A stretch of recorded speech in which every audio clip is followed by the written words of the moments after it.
Hey guys, it's Chelsea, the Reading Outlaw, here to do a What I'm Reading Wednesday update for you guys. Usually this would be Top 5 Wednesday, but I can't think of anything for this week's topic, so instead I'm just going to give you guys a quick update on how June is going for me as a reading month. If you guys saw on Monday, I posted my Dune in June first update. I'm doing the Dune and June read along with Paul at Common Touch of Fantasy, and that is the first book that I'm still reading this Wednesday. I have only read about 25 pages since that video went up, because if you watch that video, you'll hear that I talked about Will, my son. He's napping kind of for shorter periods during the day, so he's getting overtired at night and he's getting fussy, and that makes it really hard to read. That is still kind of happening. We are working on it. It's getting better, but he's still, it's still kind of a process getting him to go to bed. So I've only read about 25 more pages from where I was in that book, or in this book at that time. I am almost to the end of book one though, which means I'm still on track with where I wanted to be in terms of keeping up with Paul. I will of course link the details to the read along and the announcement video down below in case you want to join us. The other book I'm reading, and the book I'm actually getting through a little bit quicker because it's a graphic novel, is Wraith by Joe Hill, illustrated by Charles Paul Wilson III. This is the prequel to Joe Hill's 2013 novel, I believe, Nosferatu, which is the story of Charlie Manx, who is a vampire in a way, who kind of steals the souls of children in a way that is incredibly creepy. This story is actually incredibly sad. It sets up all of Charlie Manx's history and why he is the way he is. It's horrifying. It's bloody. I showed some of the artwork in my TBR video, but I'll show some more of it just because it's so disturbing. I think this is actually the same page I showed because I just think it's like the creepiest image ever. But Charlie Manx essentially is a serial killer who kidnaps children and takes them through what he calls an inscape into a place called Christmasland, which has a really sad but important significance for him historically, which you'll learn if you read the graphic novel. It's wonderful. You don't have to have read Nosferatu to read this. There are no spoilers, and in fact, if you read this and then read Nosferatu, I think you'll kind of get an added layer that you wouldn't have had otherwise. So you might want to give it a try if graphic novels are your thing, and if you don't mind a little bit of horror.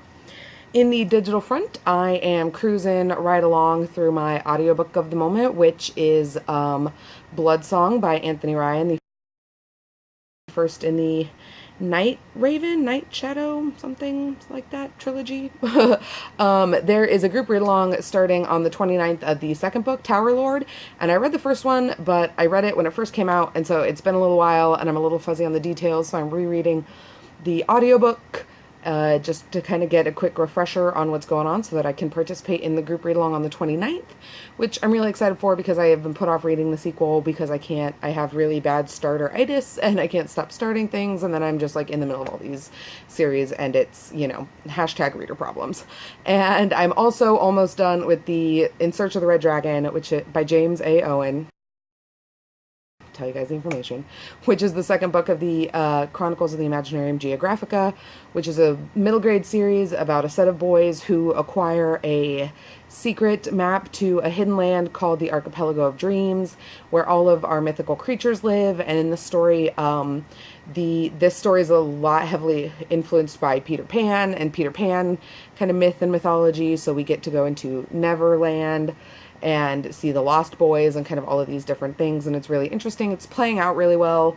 It cruises right along. It's middle grade. It's not like the best writing ever, but as with the last one, there are lots of fun kind of insider allusions to and references to all these different mythologies. Some of them even I don't understand. I've had to look up a couple of them, so I'm wondering, like, as a middle grader, how many of these would just go over your head, how much of the background knowledge you would have had to kind of pick up on some of that. Not that it matters, like, for the story itself still makes sense, but there are lots of times where if you don't have that, like, kind of background knowledge, I could see where you wouldn't really get the jokes, but I'm really enjoying it. And that is kind of what I'm reading at the moment. I'm still kind of deciding when I want to pick up next. I have a couple more volumes of Chew to get through.